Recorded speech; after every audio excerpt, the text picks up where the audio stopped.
प्रिय साथियों, नमस्कार। कैसे हैं आप? यूनियन बैंक ऑफ इंडिया ने अप्रेंटिस की भर्ती निकाली है। बैंक के अंदर कई पोस्ट होती हैं, जैसे clerk, PO, specialist officer, local bank officers and other. ऐसे में ये क्या है अप्रेंटिस की पोस्ट? अप्रेंटिस का मतलब होता है शिष्य, यानी बैंक उन कैंडिडेट्स को अपने यहां ऑफर करती है जो कैंडिडेट बैंक के अंदर काम करने का एक अनुभव लेना चाहते हैं। तो बैंक ऐसे एस्पिरेंट को ट्रेनिंग देती है। 1 साल का ये प्रोग्राम होता है। 1 साल के इस प्रोग्राम के सक्सेसफुली कंप्लीट होने पर कैंडिडेट को प्रॉपर एक सर्टिफिकेट भी दिया जाता है और हर महीने, इस 1 साल के दौरान हर महीने बैंक एक प्रॉपर स्टाइपेंड भी देती है। जैसे आप आसान भाषा में सैलरी के तौर पे भी देख सकते हैं। वो अलग अलग रहती है, जैसे गांव के हिसाब से 15,000 रुपया हो गया, ठीक है। डिस्ट्रिक्ट है तो वहां पर वो उसकी प्राइस बढ़ा देते हैं। मेट्रोपॉलिटन सिटीज है तो 20,000, तो 15 से 20,000 रुपए महीने का अमाउंट भी देते हैं। तो ऐसे में यूनियन बैंक ऑफ इंडिया ने 1,865, ये बड़ा नंबर है, इतने पोस्ट के लिए अप्रेंटिस भर्ती को निकाला है। तो मैं आपको बताऊंगा इस वीडियो में कि भाई एग्जाम पैटर्न क्या है, जॉब प्रोफाइल क्या है, salary, age, qualification, selection process. ठीक है, शुरुआत करते हैं जॉब प्रोफाइल से। तो यूनियन बैंक के अंदर जो काम क्लर्क का है वही सारा काम अप्रेंटिस का होगा। क्या आपको अप्लाई करना चाहिए? हाँ, आपको अप्लाई कर सकते हैं अगर आप बैंकिंग की तैयारी कर रहे हैं, क्लर्क एंड पीओ, और अभी तक आपका कहीं कोई सिलेक्शन नहीं हुआ है। या कई बार ऐसा होता है कि हमारा प्रीलिम्स निकल जाता है, मेंस में रह जाते हैं, प्रीलिम्स मेंस निकल जाता है तो पीओ के इंटरव्यू से बाहर हो जाते हैं। और ऐसे में आप चाहते हैं कि आप अपनी तैयारी को भी करते रहें और साथ में आपको अपने घर के आसपास कोई काम मिल जाए। तो ऐसी स्थिति में ये आपके लिए एक बेहतरीन जॉब प्रोफाइल हो सकती है। आप अपनी प्रिपरेशन भी कर सकते हैं और आपको उतने घंटे बैंक में काम करना है जितने घंटे बैंक में क्लर्क काम करता है। ठीक है, और 1 साल के कंप्लीट होने पे आपको प्रॉपर सर्टिफिकेट भी देंगे। कल को अगर आप पीओ क्वालिफाई करते हो, इंटरव्यू के लिए जाते हो, तो वहां पर वो सर्टिफिकेट आपको प्लस पॉइंट ही देगा, आपको सपोर्ट करेगा। ठीक है, तो घर बैठकर एक पार्ट टाइम जॉब अगर आप करना चाहते हो बैंकिंग की तैयारी के दौरान, तो क्यों ना वो पार्ट टाइम जॉब एक बैंक के अंदर ही हो। तो इससे बढ़िया डील क्या हो सकती है? साथियों, मैं यहां पर आपको बताना चाहूंगा कि ये वो ऑफिशियल नोटिफिकेशन है जो आउट हुआ है, और इस नोटिफिकेशन में 29 अप्रैल 2026 से लेकर 19 मई 2026 तक आप अप्लाई कर सकते हैं। टोटल नंबर ऑफ वैकेंसीज 1865 है। साथियों, एग्जाम आपका मई या जून में होगा, रिटन एग्जाम होगा। कौन कौन से सब्जेक्ट रिटन एग्जाम में पूछे जाएंगे बिल्कुल बताऊंगा। और साथियों, जो भी आपकी एलिजिबिलिटी है, एज लिमिट है, वो सब कुछ 1 अप्रैल 2026 के अकॉर्डिंग देखी जाएगी, और ये वो लिंक है जिसके थ्रू आप अप्लाई कर सकते हैं। साथियों, अगर बात करें नंबर ऑफ वैकेंसीज की, तो आप अपने स्टेट के हिसाब से यहां पर वैकेंसीज देख सकते हैं। आपको काफी बड़ी वैकेंसीज नजर आती हैं। आंध्र प्रदेश में 303 वैकेंसीज हैं। इसी के साथ साथ अगर हम चलते हैं, जैसे बात करें गोवा की, ठीक है, तो 5 वैकेंसीज हैं। गुजरात में 58 वैकेंसीज हैं। कर्नाटका 131 वैकेंसीज हैं, और महाराष्ट्र में आपको नंबर ऑफ वैकेंसीज दिखती है 196 वैकेंसीज।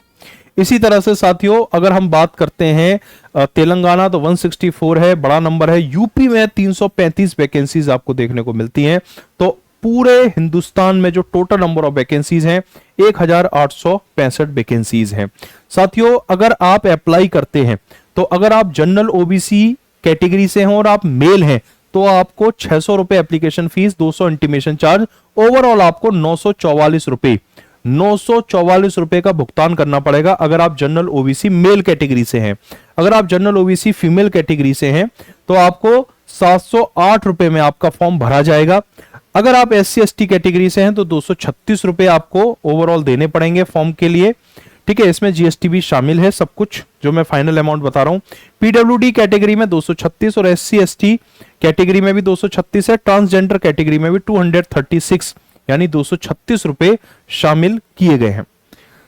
इसी के साथ साथियों आगे बढ़ते हैं, तो देखिए आपकी एज मिनिमम 20 साल, यानी आपकी उम्र 20 साल से 28 साल के बीच होनी चाहिए, और आपकी उम्र का जो आकलन किया जाएगा वो 1 अप्रैल 2026 के हिसाब से किया जाएगा। अगर आप एससी एसटी कैटेगरी में तो 5 साल की एज में रिलैक्सेशन मिलती है, ओबीसी में 3 साल। अगर आप पीडब्ल्यूडी है, unreserved category, economic weaker section, तो 10 साल। ओबीसी कैटेगरी के पीडब्ल्यूडी में 13 साल और एससी एसटी पीडब्ल्यूडी में 15 साल। ठीक है, तो ये आपको यहां पर एज रिलैक्सेशन देखने को मिलती है। अगर बात करें एजुकेशन क्वालिफिकेशन की, तो 1 अप्रैल 2026 तक आपका ग्रेजुएशन कंप्लीट हो जाना चाहिए, ग्रेजुएट डिग्री आपके पास होनी चाहिए, किसी भी डिसिप्लिन में है, BA, BCom, BSc, BBA, BTech, कुछ भी आपने किया है ग्रेजुएशन में, आपका वो ग्रेजुएशन अगर पास है, कोई ये नहीं कह रहा कि ग्रेजुएशन में इतने परसेंट होनी चाहिए, अगर आपने अपना ग्रेजुएशन पास किया हुआ है, 1 अप्रैल 2026 तक पास किया हुआ है, तो आप इस फॉर्म को फिल कर सकते हैं, भले ही आपके पास मार्कशीट ना हो, डिग्री ना हो, लेकिन अगर यूनिवर्सिटी की वेबसाइट पर आपका रिजल्ट डिक्लेयर है तो भी आप अप्लाई कर सकते हैं। साथियों, आगे बात करते हैं सिलेक्शन प्रोसेस में। तो सबसे पहले आपको एक ऑनलाइन टेस्ट देना पड़ेगा, ऑब्जेक्टिव टेस्ट होगा, जिसमें ये 5 सब्जेक्ट पूछेंगे। General financial awareness, 20 questions for 20 marks, English के 20 सवाल 20 नंबर, गणित और रीजनिंग के कुल 20 सवाल 20 नंबर, कंप्यूटर और subject knowledge 20 questions for 20 marks. तो आप देखेंगे कि जीए हो गया, इंग्लिश, क्वांट और रीजनिंग मिलकर आएगा, कंप्यूटर और यूनियन बैंक ऑफ इंडिया के प्रोडक्ट और सर्विसेज, कुल मिलाकर 20-20-20, 5 सेक्शन, 100 क्वेश्चंस फॉर 100 मार्क्स हैं। 1 घंटे का आपको समय दिया जाएगा पूरे पेपर को सॉल्व करने के लिए। और साथियों, कोई भी नेगेटिव मार्किंग नहीं है इसमें, there is no negative marking, कोई इसमें नेगेटिव मार्किंग नहीं है। ठीक है जी, चलिए अब मैं लेकर चलता हूं साथियों आगे।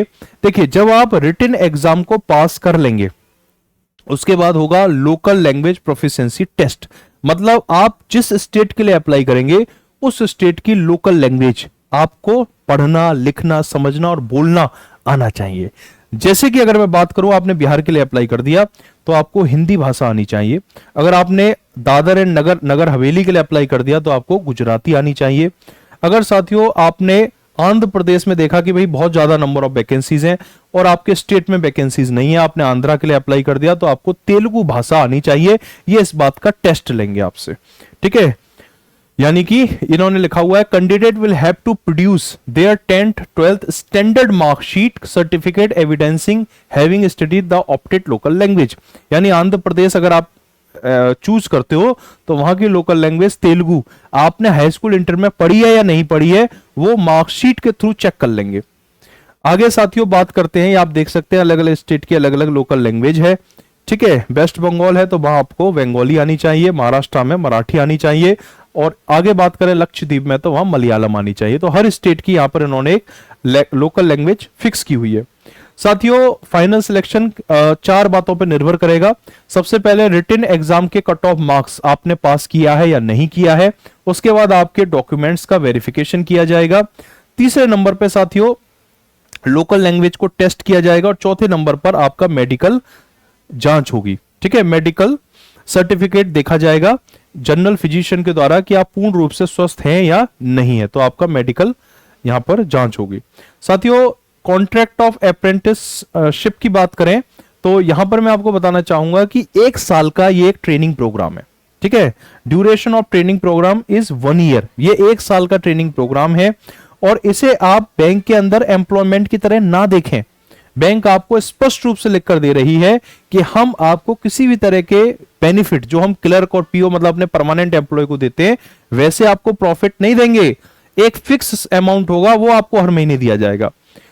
अब मानो कि भाई कोई पे कमीशन लग गया और बैंक के जितने भी कर्मचारी उनकी सैलरी हाइक हो गई और आप मैनेजर के पास पहुंच गए, जी मेरी सैलरी तो उतनी आ रही है, तो वो नहीं होगा ऐसा, ठीक है। बैंक फिक्स कर देगी कि भाई इतना अमाउंट आपको 1 साल तक दिया जाएगा, हर महीने आपको इतना पैसा देना है, तो बैंक उतना पैसा हर महीने आपको देगी। 1 साल का ये प्रोग्राम होगा, 1 साल के बाद आपको प्रॉपर एक सर्टिफिकेट भी प्रोवाइड कराएंगे, ठीक है।